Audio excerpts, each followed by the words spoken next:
కాకినాడ జిల్లా కాజలూరు మండలం దుగ్గుదూరు గ్రామంలో వైఎస్ఆర్ పార్టీకి రాజీనామా చేసి రామచంద్రపురం ఉమ్మడి అభ్యర్థి వాసంశెట్టి సుభాష్ సమక్షంలో 500 మందికి కండువాలు వేసి పార్టీలోనికి ఆహ్వానించారు.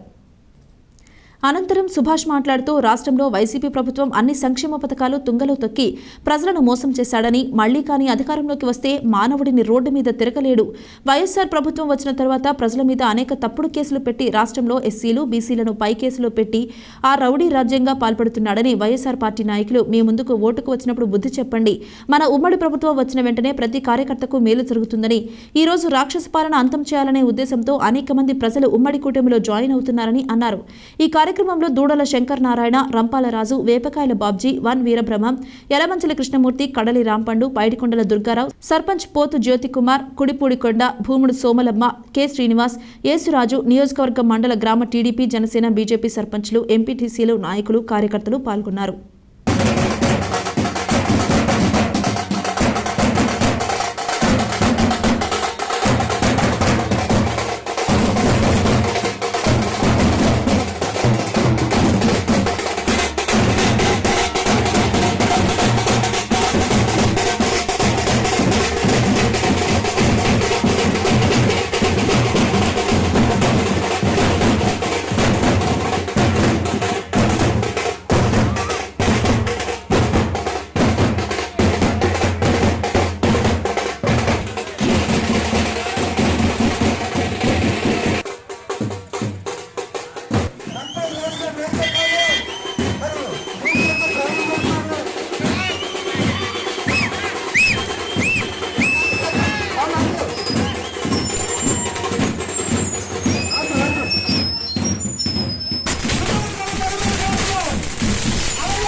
ఉత్సాహం జనంలో పెరిగింది. అలాగే ఈరోజు మన ఉమ్మడి జనసేన, టీడీపీ, బీజేపీ అలయన్స్ లో 160 సీట్లు పైబడి మనందరం గెలుచుకుని ప్రభుత్వాన్ని ఖచ్చితంగా చంద్రబాబు నాయుడు గారు, పవన్ కళ్యాణ్ గారు, అలాగే మోడీ గారి ఆధ్వర్యంలో అధికారం చేజెక్కించుకుంటాం. అందులో సందేహం లేదు. ఈ వైసీపీ కుట్ర రాజకీయాన్ని మనం ఎదురుదాడి చేయాలి. ఎందుకంటే ఏదో చిచ్చు పెడతా ఉంటారు, లేకపోతే డబ్బులు పెట్టుకుందాం అని చూస్తూ ఉంటారు. ఒకటి గుర్తించండి, వాళ్ళు ఇచ్చే ప్రతి రూపాయి, రేపు ఓటికి నోటు ఇచ్చినా సరే వాళ్ళు ఇచ్చే ప్రతి రూపాయి మనదే అని గమనించండి. మనకి జ్ఞాపకం ఇస్తున్నారు, పనసకాయ పట్టుకుపోతున్నారు. 10 రూపాయలు పొంది కార్యకర్తలకి నాయకులకి అందరికీ నమస్కారాలు. ఈరోజు రాజుగారు సుమారు 500 మంది కార్యకర్తలతో వైసీపీ నుంచి టీడీపీకి రావడం జరుగుతుంది. వాళ్ళందరికీ కూడా నా ప్రత్యేక శుభాకాంక్షలు, అభినందనలు కూడా. సరైన సమయంలో సరైన నిర్ణయం తీసుకున్నందుకు నా ప్రత్యేక ధన్యవాదాలు.